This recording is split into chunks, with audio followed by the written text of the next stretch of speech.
नमस्कार दोस्तों, मैं राकेश मेहरा जी के क्लासेस की तरफ से आप सभी का हार्दिक अभिनंदन करता हूं। दोस्तों, आज हम महिला व बाल अधिकार के पार्ट 5 पर चर्चा करने जा रहे हैं।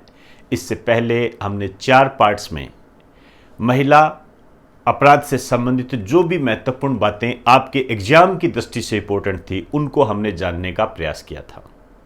इसी क्रम को आगे बढ़ाते हुए हम महिला अपराध के संबंध में आज चर्चा करेंगे। और यदि आपको ये लेक्चर पसंद आता है तो आप इसे सोशल मीडिया पर ज़्यादा से ज़्यादा शेयर करें, और आप शेयर करते हो इसका आभास मुझे होने भी लगा है। इसके लिए आपको तहे दिल से धन्यवाद। इसके अलावा डिस्क्रिप्शन में जो लिंक दिए गए हैं, इसे आप बखूबी डाउनलोड कर सकते हो। एक टेलीग्राम का लिंक है, एक ऐप का लिंक है जो ऑनलाइन स्टडी मटेरियल से संबंधित है। ऑनलाइन स्टडी मटेरियल के तहत राजस्थान पुलिस का, और आप जिसको कांस्टेबल कह सकते हो, और राजस्थान पटवारी का 21 सितंबर से हम ऑनलाइन नया बैच प्रारंभ कर रहे हैं, जिसकी सूचना मैं आपको पहले ही दे चुका हूं। इसके अलावा एनटीपीसी और एसएससी से संबंधित भी एक नया बैच 21 सितंबर को ही ऑनलाइन प्रारंभ होगा, जिसके रजिस्ट्रेशन प्रारंभ हो चुके हैं। आप अपनी रिक्वायरमेंट के आधार पर उसे देख सकते हो। वहाँ पर भी इसी सिलेबस को इसी तरीके से कराया जाता है, और हमारा आदर्श वाक्य वहाँ पर लागू होता है कि यही पढ़ना है और इसके अलावा और कुछ नहीं पढ़ना है। इसी को आप बार बार पढ़ते जाइए, परमात्मा आपको कामयाबी ज़रूर देगा। तो इन सूचनाओं के बाद में अब मैं अपना टॉपिक स्टार्ट करता हूँ। मैंने जो आपको टॉपिक करवाया था, एक विविध टॉपिक के तहत हम महिला अपराध को लेकर आगे सूचना इकट्ठी कर रहे थे। उसी के तहत एक बात मैं और बताना चाहूँगा आपको, 3 तलाक से संबंधित। 3 तलाक का मामला काफ़ी उठा था, महिलाओं के अधिकारों से संबंधित है। अपने आप उसमें क्वेश्चन बनने के पूरे चांस बनते हैं। तो हेडिंग डाल दीजिए विविध में ही 3 तलाक। 3 तलाक मामला कह दीजिए, या 3 तलाक केस कह दीजिए, जो भी है। सबसे पहले तो हम ये बात करेंगे कि 3 तलाक क्या होता है। 3 तलाक है क्या?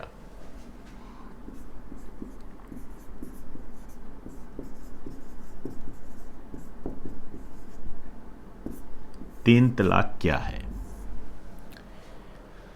आइए, 3 तलाक एक विवाह से संबंधित एक ऐसा सिस्टम है जिसमें मुस्लिम धर्म के लोग या मुस्लिम धर्म में जो पुरुष है, उसको ये अधिकार दिया गया है कि वो महिला को यदि 3 बार तलाक कहता है तो उनका विवाह संबंध टूट जाता है। इसे ही हम कहते हैं 3 तलाक। यदि हम पर्टिकुलरली धर्म की बात करें तो यह केवल मुस्लिम धर्म के लिए है। पहली बात तो बहुत नॉर्मल बात बता रहा हूं आपको, लेकिन ये चीजें बहुत जरूरी होती है किसी भी टॉपिक को तह दर तह समझने के लिए। केवल मुस्लिम धर्म से संबंधित है। पहली बात तो ये आ गई। दूसरी बात ये आती है, इसके माध्यम से विवाह संबंध टूट जाते हैं। एक लाइन लिख दीजिए, इसके तहत मुस्लिम पुरुष, या सीधा लिख दीजिए मुस्लिम धर्म में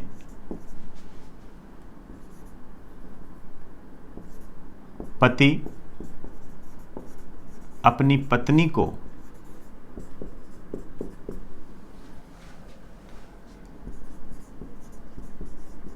तीन बार तलाक कहकर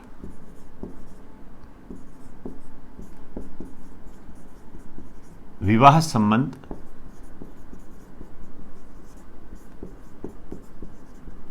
तोड़ सकता है। तो 3 बार तलाक, 3 बार तलाक का मतलब तलाक तलाक तलाक, ये कहकर विवाह संबंध उससे तोड़ सकता है। अब 3 तलाक के कई नाम हैं, लेकिन इसका जो एक नाम जो ज्यादा चलता है उसका भी आपने ध्यान रखना है।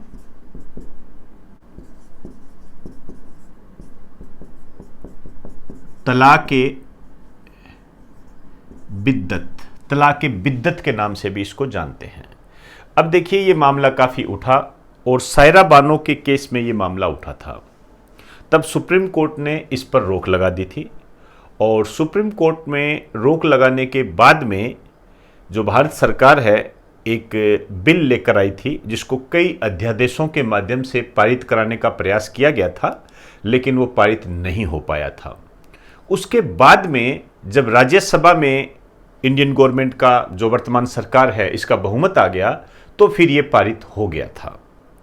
हमें एक तो उस कानून की बात करनी है और एक बात और करनी है हमें, इस घटनाक्रम के तहत जो एक बात सामने आई थी वो ये बात आई थी कि जो मुस्लिम धर्म के जो लोग थे या मुस्लिम धर्म के मौलवी कह दीजिए या मुस्लिम धर्म के जो संरक्षक थे, उन्होंने ये कहा कि ये जो 3 तलाक है हमारे कुरान का भाग है, कुरान का भाग है, कुरान में ये बात कही गई है, जबकि ये गलत साबित हुई क्योंकि इसकी जांच के लिए बाकायदा एक अलग से सिस्टम गठित किया गया था कि आप पता कीजिए क्या 3 तलाक कुरान का एक भाग है, इस्लाम का भाग है।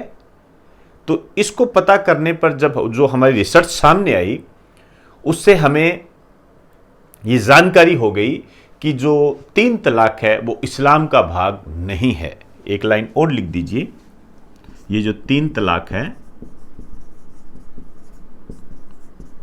इस्लाम का भाग नहीं है। आप बहुत सिंपल भाषा में कह सकते हो कुरान में इसके बारे में नहीं लिखा हुआ। तो ये बात जब क्लियर हो गई तो उसके बाद अधिनियम आया था। उससे पहले सुप्रीम कोर्ट ने इस पर रोक लगा दी थी, इसको गैर कानूनी करार दिया था। और जो गैर कानूनी करार दिया था वो एक केस था, उस केस का नाम आपने ध्यान रखना है, संबंधित केस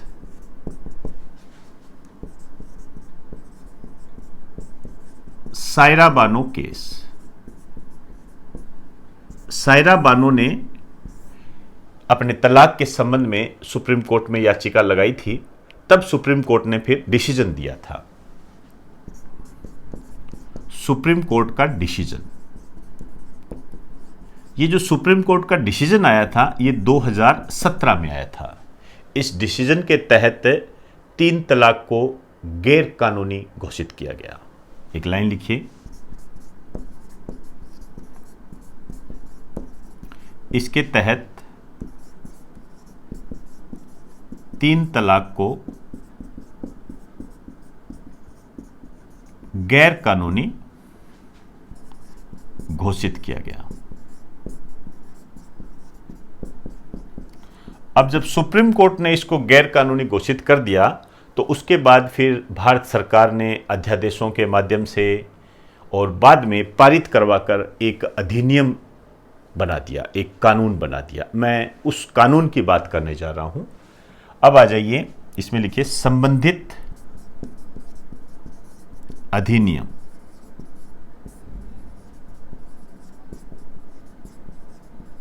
आप कह सकते हो एक्ट या कानून भी कह सकते हो। ये क्या था?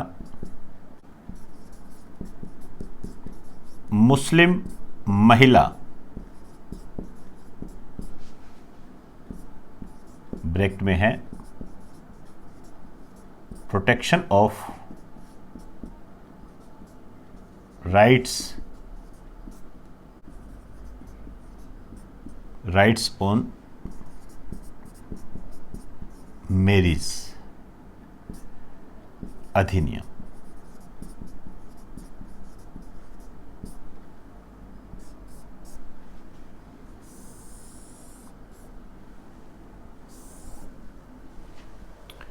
मुस्लिम महिला या Muslim women protection of rights on marriage, विवाह पर मुस्लिम महिला के अधिकार और सुरक्षा, ये अधिनियम बना, कानून बना।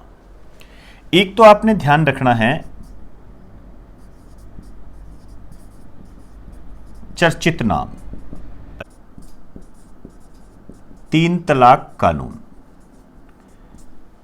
कई लोग इसको इसी नाम से जानते हैं, लेकिन वास्तव में इसका नाम जो है मुस्लिम महिला protection of rights on marriage, ये ब्रैकेट में है अधिनियम। अधिनियम मतलब एक्ट, ये असल में इसका नाम यही है। आपने यहां पर एक बात ध्यान रखनी है कि ये लागू कब हुआ था, ये डेट याद रखनी है। ये लागू हुआ था 19 सितंबर 2018 को। 19 सितंबर 2018 को ये लागू हुआ था, ध्यान रखना। अब इसमें क्या प्रावधान है उसकी बात करेंगे हम, क्या प्रोविजन दिए गए हैं उनकी हम बात करेंगे आपके एग्जाम के पॉइंट ऑफ व्यू से। तो एक बार आप इसे राइट डाउन कर दीजिए।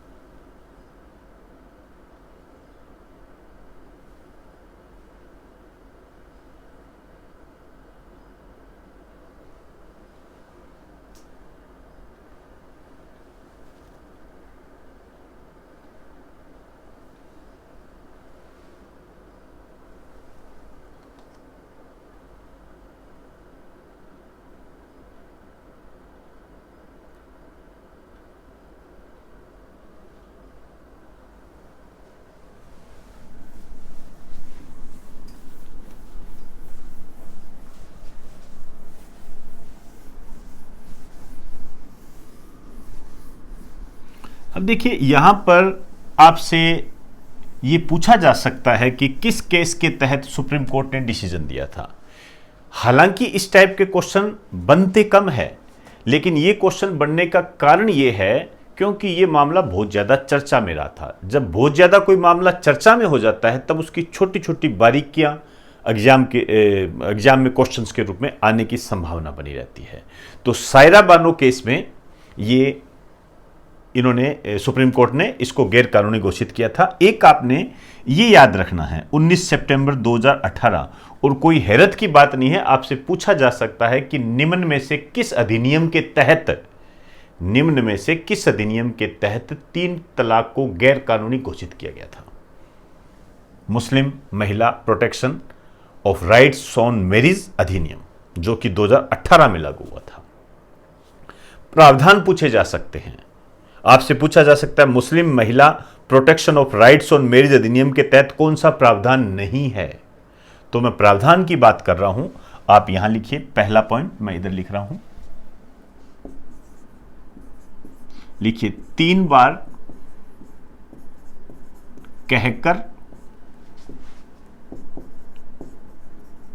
लिखकर, कहकर भी और लिखकर भी, एसएमएस भेजना, मैसेज, व्हाट्सएप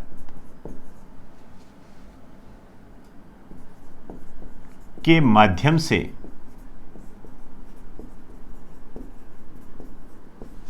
तलाक देना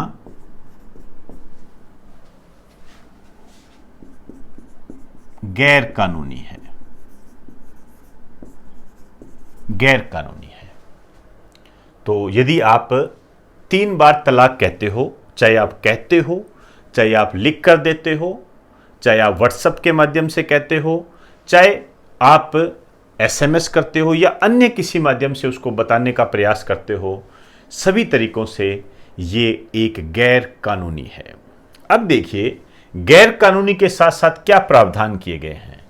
ये एक तो गैर जमानती अपराध है, मतलब जमानत नहीं हो सकती, जमानत नहीं हो सकती। और सजा कितनी है, इसकी सजा है 3 वर्ष, 3 वर्ष की सजा है। ये तो है इसका मूल बिंदु। और भी कई बातें हैं, जैसे जो पीड़िता है यानी जो महिला है, इसने यदि पुलिस में शिकायत की है तो बिना वारंट के पुलिस उस व्यक्ति को गिरफ्तार कर सकती है, बिना वारंट के। हालांकि वारंट की आवश्यकता होती है हर किसी अपराध में, लेकिन इसके लिए वारंट की आवश्यकता नहीं है। महिला ने कह दिया, उस व्यक्ति को तुरंत गिरफ्तार कर लिया जाएगा। तो एक दूसरा पॉइंट लिखिए, महिला के शिकायत करने पर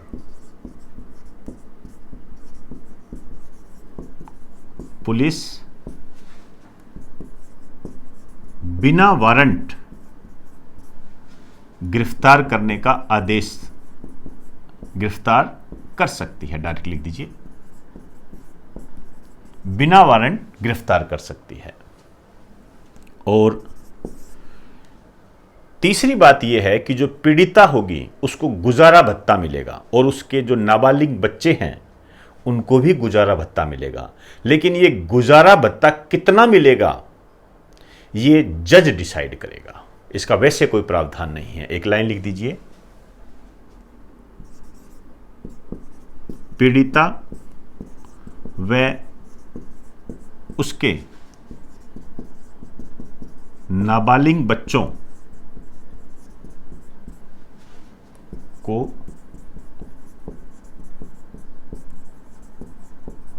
गुजारा भत्ता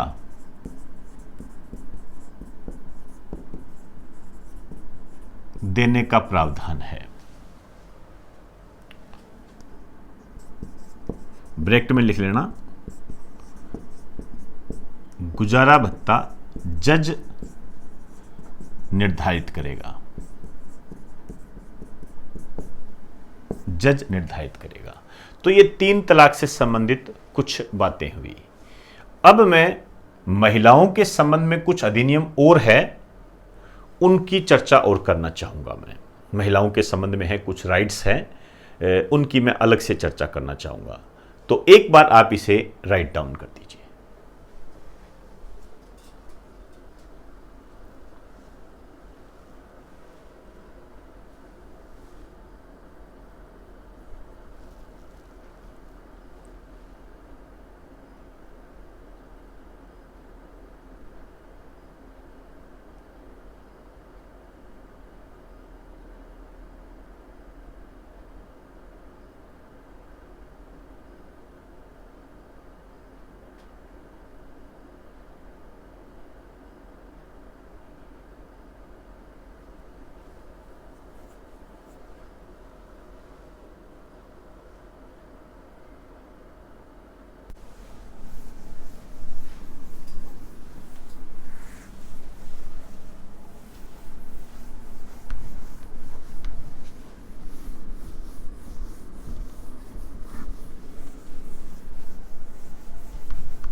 आइए देखिए, महिलाओं के संबंध में कई कुप्रथाएं चर्चित है।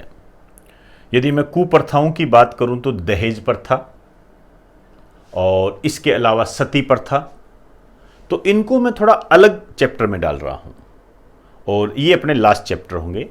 इसके अलावा एक अधिनियम और है जो कि जैसे विज्ञापन में महिलाओं की अश्लील तस्वीर पेश करना, इस संबंध में कौन सा कानून है। एक वेश्यावृत्ति है, इस संबंध में मैं कुछ अलग से बातें करने जा रहा हूं। तो आप हेडिंग डाल दीजिए, महिला अधिकारों से संबंधित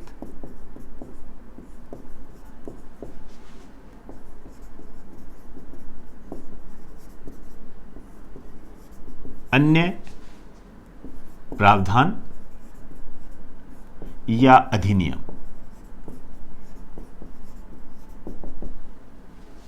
इसको मैं अलग इसलिए कह रहा हूं क्योंकि मैं वेश्यावृत्ति, दहेज प्रथा, सती प्रथा उससे इसको कोरिलेट करूंगा। जैसे सबसे पहले यदि मैं इसको दहेज प्रथा से कोरिलेट करूं, जैसे पहला हेडिंग डाल दीजिए दहेज प्रथा।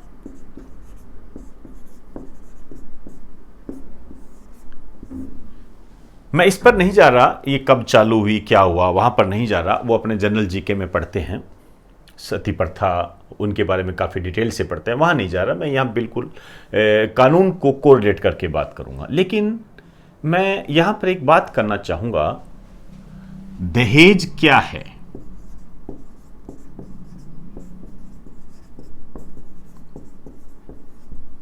जनरली हम क्या कहते हैं, शादी के समय जो लड़की को पैसे दिए जाते हैं या कोई संपत्ति दी जाती है वो दहेज है।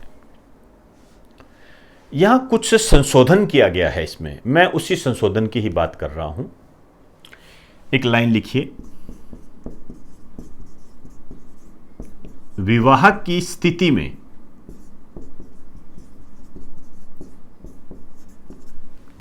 स्थिति में वधू पक्ष के द्वारा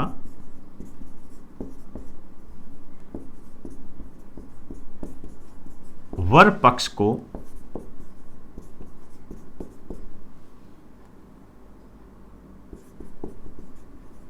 डायरेक्ट या इनडायरेक्ट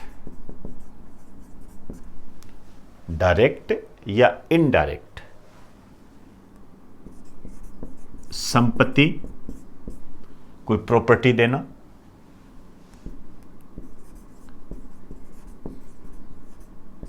या मूल्यवान प्रतिभूति, एसेट्स बोलते हैं, सुरक्षा के लिए देना। मतलब महिला की सुरक्षा के लिए वर पक्ष के द्वारा कोई संपत्ति देना जिसमें पैसे वगैरह आ गए, एसेट्स आ गए। ये जो एसेट्स होते हैं, प्रतिभूति होते हैं, वास्तव में क्या होता है, ये होते हैं जैसे आप ये कह सकते हो कि उसको एक समय अंतराल पर इतने पैसे दिए जाएंगे, ये आपकी प्रतिभूति होती है। या आप ये भी कह सकते हो जैसे शेयर उसके नाम करना, जैसे महिला के नाम से कोई शेयर खरीद रखे हो वो उसके नाम करना, बैंक बैलेंस में पैसा डलवाना, ये सारी इस प्रतिभूति के तहत आता है। और संपत्ति के तहत जैसे आपने ज़मीन नाम कर दी, ये सारी बातें इसके अंदर आती है। क्लियर? इसको हम इंग्लिश में प्रॉपर्टी बोलते हैं, इसको हम एसेट्स बोलते हैं। क्लियर? इसमें जैसे आप कहते हैं ना शेयर देना, शेयर्स जो होते हैं ना भाई, इसने शेयर्स खरीदे हुए हैं, म्यूचुअल फंड के रूप में जो बातें होती है वो देना, वो प्रतिभूति में आता है। बस थोड़ा सा नाजुक सा अंतर होता है ये। यहां पर एक बात ध्यान रखना, जो नया प्रावधान है, विवाह की स्थिति कौन सी है, ध्यान रखना। विवाह की स्थिति है विवाह से पूर्व, मतलब पहले भी यही है, यही बात दहेज माना जाएगा। भाई विवाह की बात चल रही है और पहले से ही दे देते ना पैसे, वो भी दहेज है। विवाह के अवसर पर, ये तो पहले भी होता था, विवाह के अवसर पर देते हैं वो भी, और विवाह से पहले यदि कुछ लेना देना हुआ है वो भी दहेज है। और तो और विवाह के बाद भी यदि आप कुछ देते हो वो भी दहेज माना जाएगा। तो दहेज की परिभाषा को थोड़ा विस्तार दिया है। एग्जामिनर क्या करता है, इन्हीं बातों को उठाता है और बहुत नॉर्मल बात पूछता है, और उसी में हम क्या होते हैं, कंफ्यूज हो जाते हैं। तो इस कारण से इन छोटी छोटी बारीकियों को समझना बहुत जरूरी है, नहीं तो आता आता क्वेश्चन करने की काबिलियत हम में पैदा हो जाएगी, जो हमारे लिए नुकसानदायक होती है। क्लियर? अब मैं बात करने जा रहा हूं एक्ट पर, अधिनियम पर। आइए, संबंधित अधिनियम, अधिनियम कह सकते हो और कानून भी कह सकते हो। दहेज निषेध अधिनियम, निषेध को बोलते हैं प्रोहिबिटेड, 1961। कई प्रावधान बनेंगे, पुराने प्रावधानों को जानने की आवश्यकता नहीं है। इसमें जो संशोधन हुआ 1986 में हुआ, और क्या हुआ, इसके तहत दहेज लेने देने,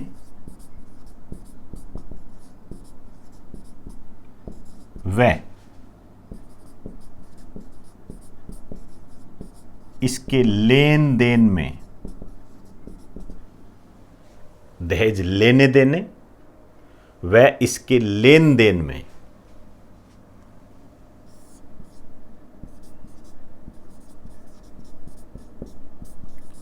सहयोग करना, सहयोग करना और उकसाना, सहयोग करना और उकसाना। अब मेरी बात को बहुत गंभीरता से समझना आप। बहुत छोटी छोटी बातें होती है जिन्हें हम टाइम पास मानकर छोड़ देते हैं, ऐसा नहीं होता, ध्यान रखना। क्या कह रहा है? दहेज लेने देने, कोई दहेज का लेना देना चल रहा है और इसके लेन देन में सहयोग करना। सहयोग का मतलब क्या होता है? हमने अपनी तरफ से पैसे दिए, ठीक है। जैसे कहते हैं ना, मामा ने 3 लाख रुपए दिए, मामा ने 3 लाख रुपए दिए, सहयोग कर रहा है, अपराध है। मामा ने ये प्रॉपर्टी उसके अपनी भांजी को नाम दे दी, सहयोग है,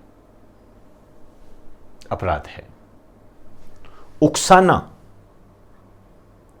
होते हैं ना कई बीच में फूफा टाइप के लोग, इतना तो लेना पड़ेगा, बच्चे की पढ़ाई पर भी खर्च हुआ है, इतना पैसा तो बनता है। और उकसाना कि लो आप दहेज लो, दहेज के बगैर तो काम ही नहीं चलेगा। उकसाना ये अलग हो गया। उकसा के साइड में हट जाते हैं, लेते देते कुछ नहीं है, वो बस वो काम सारा खराब करके साइड में हट जाते हैं, ये भी अपराध है। क्लियर? तो एक तो ये आपको बता दूं, उकसाना और सहयोग करना ये दोनों अपराध है।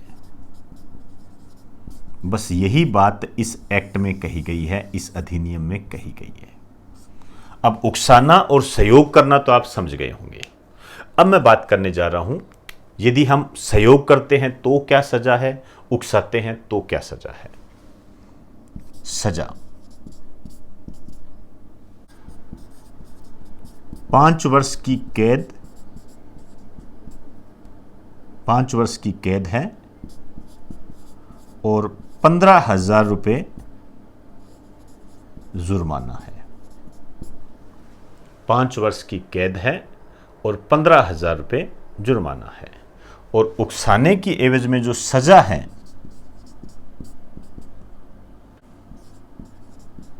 6 महीने से 10 वर्ष की सजा। ध्यान रखना, 10 वर्ष है, ये महीना है, मतलब वो उस मैटर पर डिपेंड करेगा कि उसके कारण क्या परिणाम निकला है। तो 6 महीने से 10 वर्ष की सजा का प्रावधान है यदि कोई उकसाता है तो। और इसमें जो जुर्माना है वो है 10,000 रुपये का जुर्माना, ये जुर्माना है। तो ये दहेज से संबंधित कुछ बातें हैं जो मैंने बिल्कुल आपके एग्जाम के पॉइंट ऑफ व्यू से बताई है। जैसे 1961 आपने ध्यान में रखना है, ये कानून बना था और उसमें जो संशोधन हुआ था, अमेंडमेंट हुआ था, 1986 में हुआ था। ऐसी बातें पूछ ली जाती है। और ये जो छोटी छोटी बातें हैं जिनको मैंने बहुत कम शब्दों में बताने का प्रयास किया है, जैसे सहयोग और उकसाना, ये दोनों अपराध हैं। यहाँ पर कई बार क्या इतना क्लिष्ट, इतना कठिन क्वेश्चन बन जाता है कि हमें आता है लेकिन हम उसको गलत करके आ जाते हैं।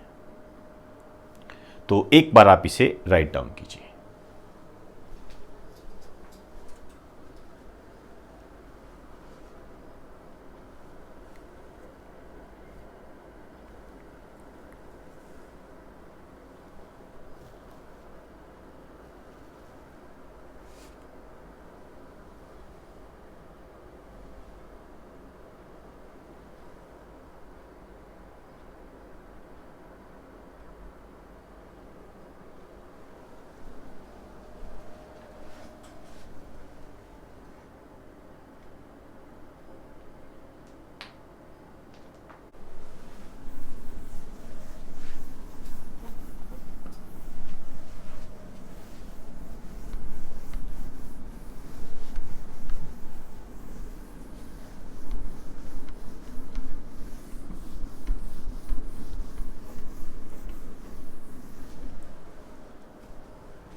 दूसरा लिखिए,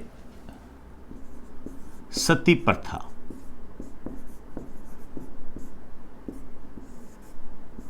सती प्रथा पहली बात तो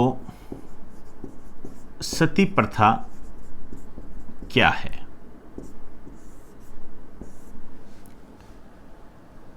देखिए, पुराने समय में क्या होता था, खासकर राजपूत समाज में, यदि पति की मृत्यु हो जाती थी तो विधवा पत्नी को पति की चिता में साथ जलना होता था।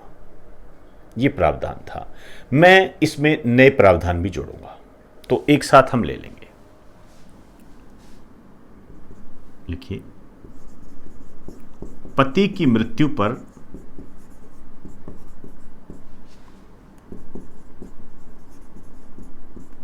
विधवा पत्नी का चिता में साथ जलना, ये सती प्रथा है। यहां एक बात ध्यान रखना, गर्भवती यदि पत्नी होती, पत्नी यदि गर्भवती होती तो वह सती नहीं होती थी। एक छोटा सा स्टार डाल के लिख दीजिए, गर्भवती पत्नी सती नहीं होती थी।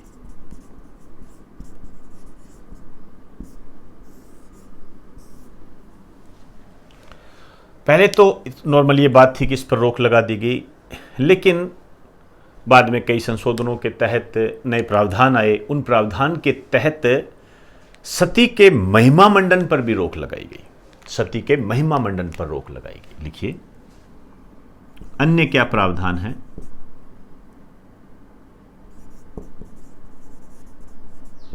या इसको रहने दीजिए, एक बार वो कानून में अपने कर लेंगे। हमने एक बात कर ली कि सती प्रथा क्या होती है, हम डायरेक्ट कानून पर चलते हैं पहले, तो वही सही रहेगा।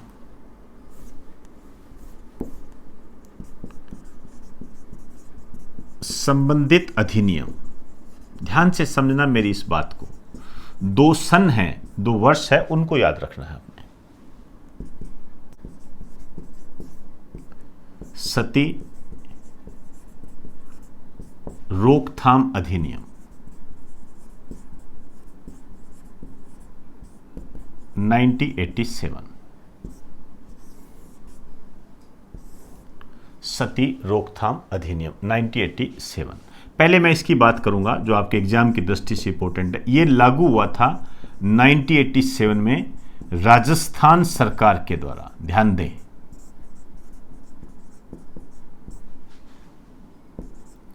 राजस्थान सरकार के द्वारा यह लागू हुआ था। क्या बातें थी इसके अंदर, लिखते हैं। यह है सती प्रथा को रोकने व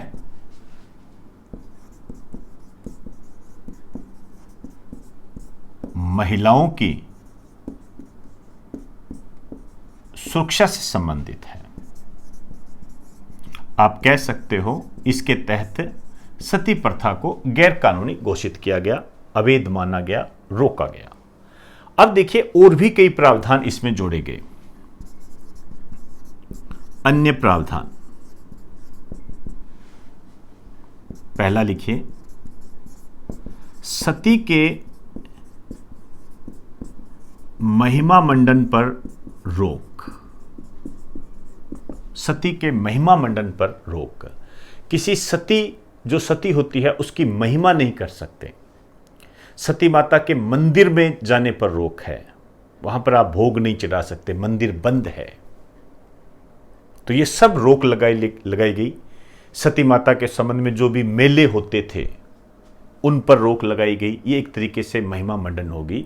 इसको और भी क्लियर ये किया गया कि यदि कोई सती होती है तो उसको हम याद नहीं कर सकते, याद नहीं कर सकते। इसके अलावा सती को सम्मानित भी नहीं किया जा सकता। यह भी इसके अंदर बात है। तो दूसरा लिखिए,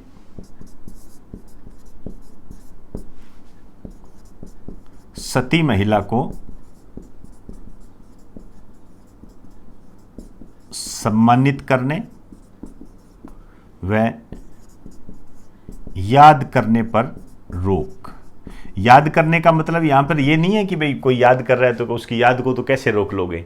याद करने का मतलब ये होता है कि इसकी याद में हमने ये काम किया, एक कमरा दान दिया, इसकी याद में, कहते हैं ना, इसकी स्मृति में ये किया गया, इसकी स्मृति में ये पुरस्कार दिया जाता है। ऐसा कोई काम नहीं कर सकते।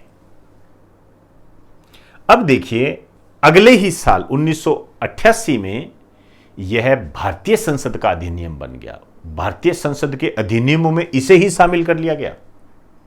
ये दूसरा सन है जो याद रखना है। 87 में तो यह लागू हुआ और 88 में यह भारतीय संसद के अधिनियम में शामिल हो गया, या भारतीय संसद का अधिनियम बन गया। एक ही बात है। एक लाइन लिख दीजिए, यह 1988 में, ध्यान रखें, इंपॉर्टेंट है, इधर ये इंपॉर्टेंट है, यह 1988 में भारतीय संसद का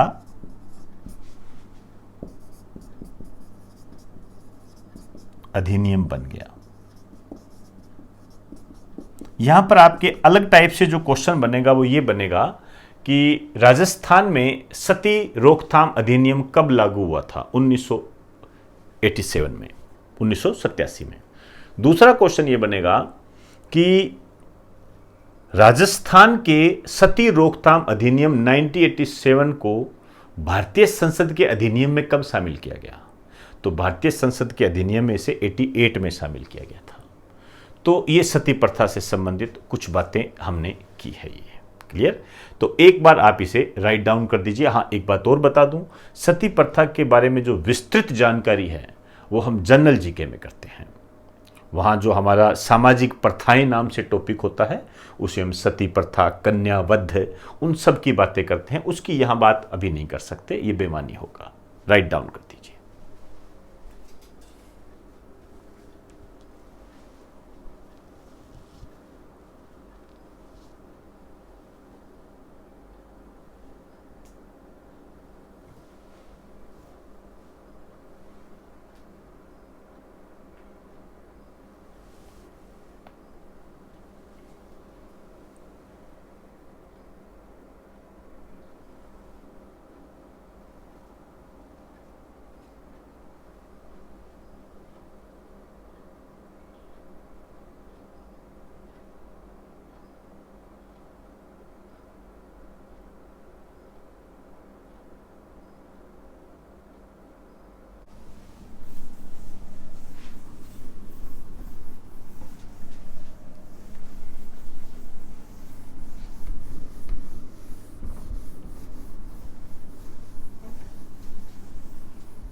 तीसरा लिखिए,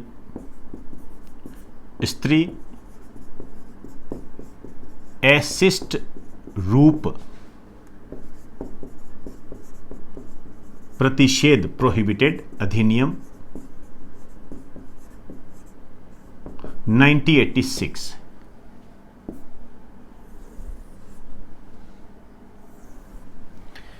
नाम से देखोगे, एसिस्ट रूप, महिला के रूप को, महिला के शरीर को यदि आप एसिस्ट रूप से रिप्रेजेंट करते हो, उस पर रोक है।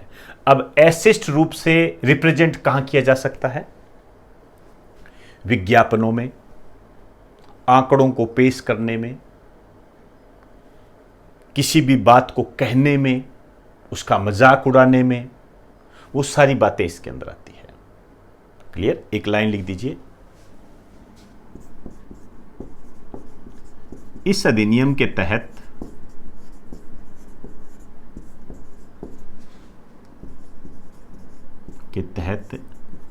महिला के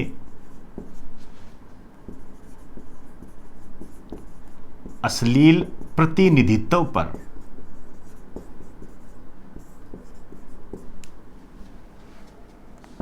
रोक लगाई गई। अश्लील प्रतिनिधित्व पर रोक लगाई गई। अब बात करते हैं, महिला का जो अश्लील प्रतिनिधित्व है, किस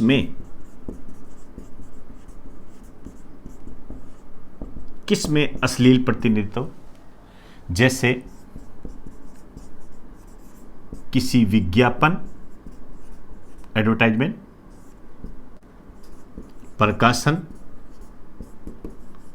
लेखन चित्र, डायग्राम बनाना, कोई जैसे जरोखा टाइप के होते हैं ना, उसमें लेखन चित्र, व अन्य किसी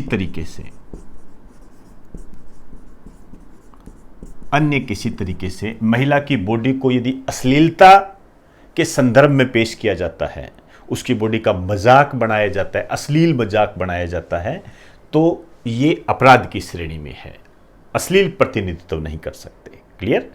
तो ये महिला के अश्लील प्रतिनिधित्व पर रोक लगाने वाला अधिनियम है जो 1986 में बना था। मैं वापस रिपीट कर दूं, इस टाइप के क्वेश्चन पूछे जाते हैं। कब बना था?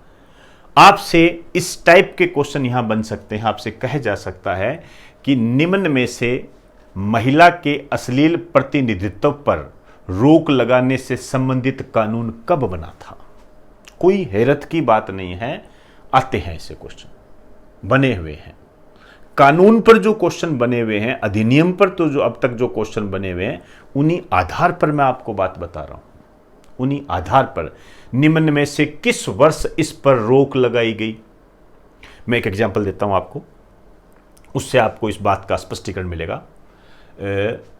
राजीव गांधी के काल में मतदान की आयु को 21 वर्ष से घटाकर 18 वर्ष किया था। यह अपने कॉन्स्टिट्यूशन में पढ़ते हैं, आप जानते भी हो।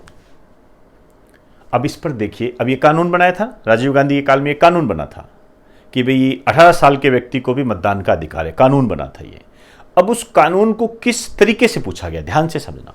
आप एसएससी के पेपर उठा के देखिए, उसमें मिलेगा। क्वेश्चन कैसे पूछा गया? निम्न में से किस वर्ष 18 साल के व्यक्ति ने पहली बार मतदान के अधिकार का इस्तेमाल किया था? निम्न में से किस वर्ष 18 साल के व्यक्ति ने पहली बार मतदान के अधिकार का इस्तेमाल किया था? अब वो सन पूछ लिया ना, तो हमें उन बातों को ध्यान रखना है। और कितने बताए हैं, थोड़े बहुत ही तो है, ज़्यादा थोड़ी है।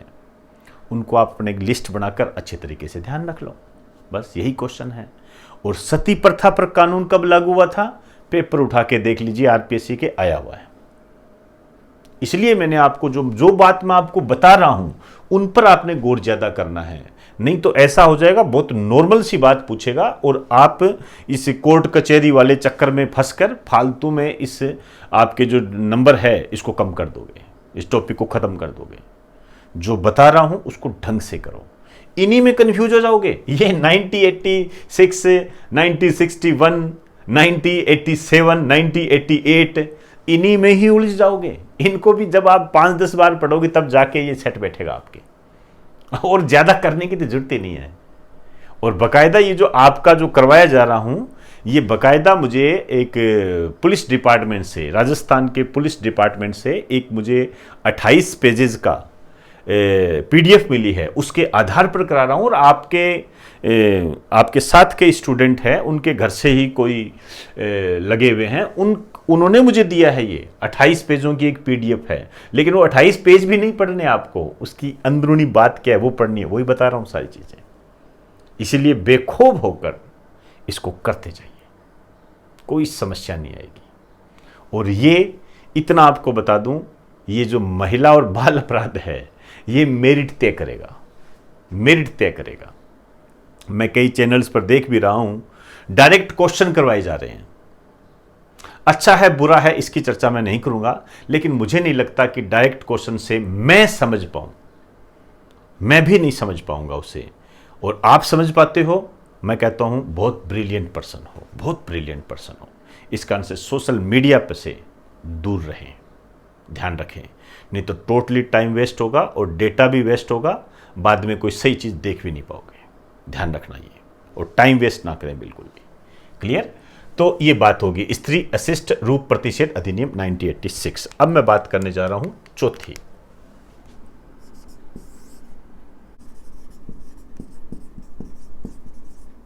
अनैतिक व्यापार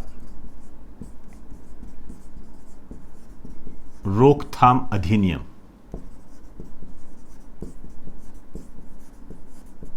1956, अनैतिक व्यापार रोकथाम अधिनियम 1956। अनैतिक व्यापार ऐसा बिजनेस जो नैतिकता का उल्लंघन करता है, एथिक्स का उल्लंघन करता है, जैसे वेश्यावृत्ति। महिलाओं के संबंध में बात करें तो वेश्यावृत्ति से संबंधित है। तो ये जो अधिनियम है वेश्यावृत्ति को रोकने और उसके लिए सुरक्षा प्रदान करने से संबंधित है। एक लाइन लिख दीजिए, यह अधिनियम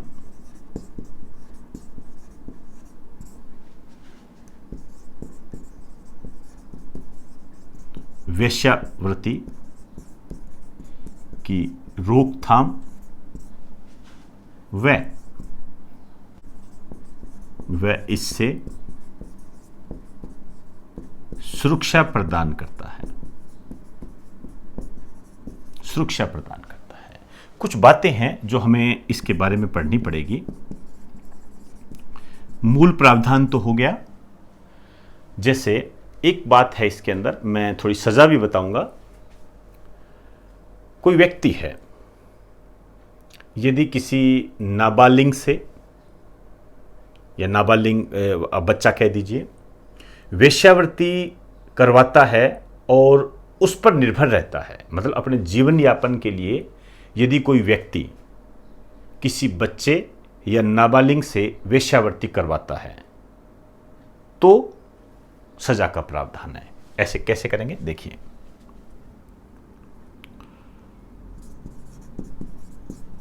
व्यक्ति जो अपने जीवन यापन के लिए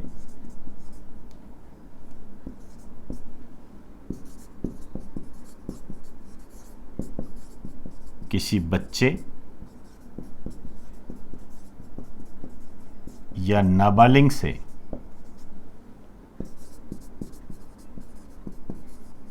वेश्यावृत्ति करवाता है। एक तो ये,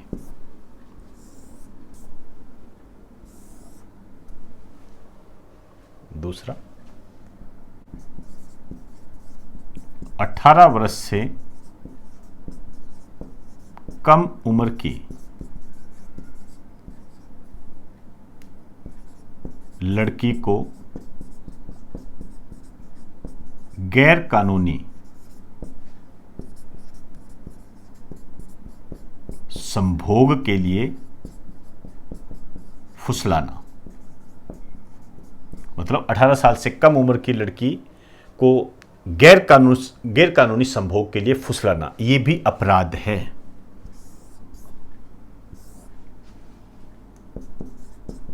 विदेश से महिला या लड़की का आयात करना, मतलब विदेशों से किसी लड़की को लाना, यह भी एक क्राइम है वेश्यावृत्ति के लिए।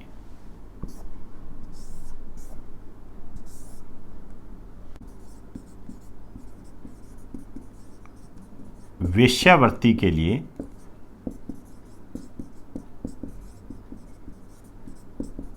बच्चे को बेचना व खरीदना दोनों अपराध है ये। अब इनके लिए जो सजा है, इसके लिए सजा है 7 वर्ष और इन तीनों के लिए जो सजा है 10 वर्ष, 10 वर्ष, 10 वर्ष ये है। अभी एक बात और हुई है, वो ये हुआ है कि मानव तस्करी को रोकने के लिए एक बिल लाया गया है 2018 में। मैं उसकी थोड़ी सी बात करना चाहूँगा, हो सकता है उस पर किसी रूप में कोई क्वेश्चन उभर कर सामने आ जाए। यहाँ पर जो आपके क्वेश्चन है वो एक तो ये क्वेश्चन है, वेश्यावृत्ति की रोकथाम के लिए कानून कब बना था? 56 में बना था, और क्या प्रावधान है? तो मूल प्रावधान ये सारे आपके सामने आ गए। ठीक है, तो एक बार आप इसे राइट डाउन कर दीजिए, फिर इसी की आगे बात करना चाहूंगा मैं।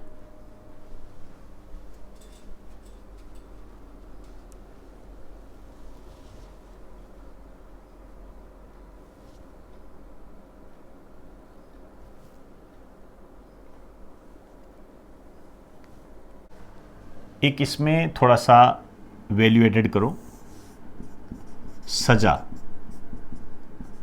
यदि पहली बार करता है, यदि पहली बार ये अपराध करता है, मैं इसकी बात कर रहा हूं, स्त्री अशिष्ट रूप प्रतिषेध अधिनियम की, पहली बार करता है तो 2 वर्ष की जेल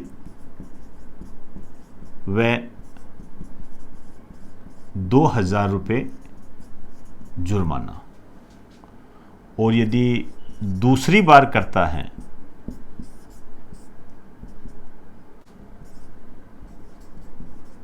छह माह से 5 वर्ष की जेल व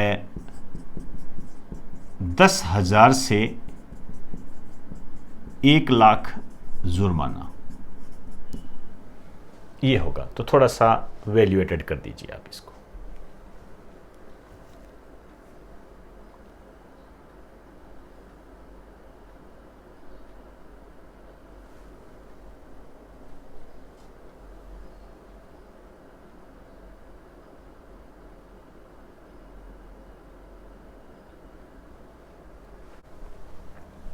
इसके लिए जो धारा है 366 कै, और इसके लिए जो धारा है 366 ख, और इसके लिए है 372, 373। या मैं आपको बता दूं, ये जो 372 है ये बेचने से संबंधित है, और जो खरीदने से संबंधित है वो 373 है। इन दोनों का आप अलग अलग भी कर सकते हो। हालांकि ये धारा वगैरह इतनी इंपॉर्टेंट नहीं है, फिर भी थोड़ा बहुत ध्यान रख लें। इसके लिए कोई धारा नहीं है, ये प्रावधान ही है 366 कै, 366 ख, 372, 373। क्लियर?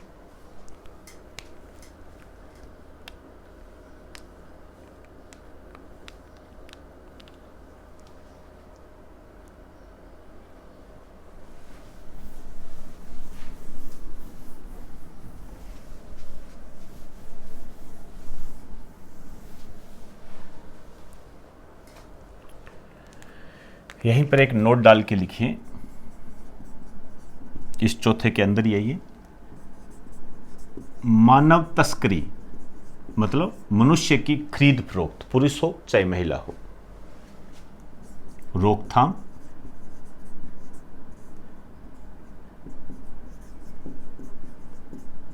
सुरक्षा, पुनर्वास बिल 2018 का है।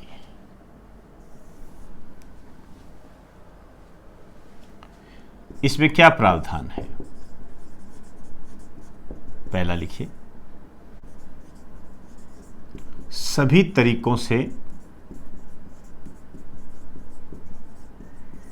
तस्करी की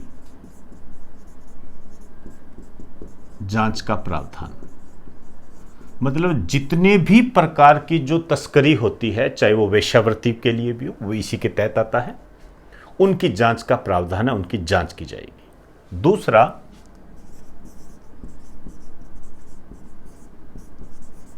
तस्करी पीड़ितों की सुरक्षा व पुनर्वास का प्रावधान। उनकी सुरक्षा, उनका बचाव व उनके पुनर्वास की व्यवस्था का प्रावधान भी ये बिल करता है। क्लियर? तो ये थोड़ी नई बात है, इसको आपने एडिट रखना है। एक बार आप इसे राइट डाउन कर दीजिए।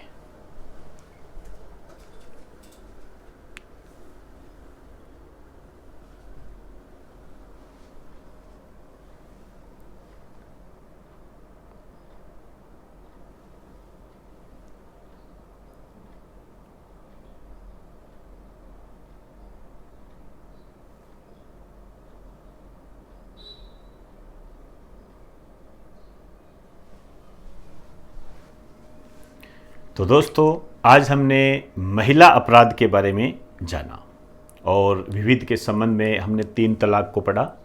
ये आपके एग्ज़ाम की दृष्टि से काफ़ी महत्वपूर्ण भूमिका निभा सकते हैं। और इसी के साथ महिला अपराध का टॉपिक कंप्लीट हो जाता है। इसके अगले पार्ट में हम बाल अपराध प्रारंभ करेंगे। मेरी बात को ध्यान से सुनें। बाल अपराध, अभी हमारा महिला अपराध हुआ है, इसके बाद हम बाल अपराध टॉपिक प्रारंभ करेंगे। बाल अपराध टॉपिक है आपका तैयार किया जा रहा है, ध्यान रखें और थोड़ा धैर्य रखें। मैंने आपको पहले भी कहा था, किसी भी टॉपिक को यदि हमें 100% तरीके से तैयार करना है और यदि हमें ये कहना है कि यही पढ़ना है, इसके अलावा नहीं पढ़ना है, तो वो टाइम की डिमांड करता है। तो एक बार इसको चलने दीजिए। मैं जैसे ही 100% वो तैयार हो जाता है, उसकी आसपास की रूपरेखा मैं बना लेता हूँ, उसके इम्पोर्टेंट अनइम्पोर्टेंट पहलुओं को देख लेता हूँ और आपके एग्जाम के पॉइंट ऑफ व्यू से उसको सेट कर देता हूँ, तभी मैं आपको डिलीवर करूँगा।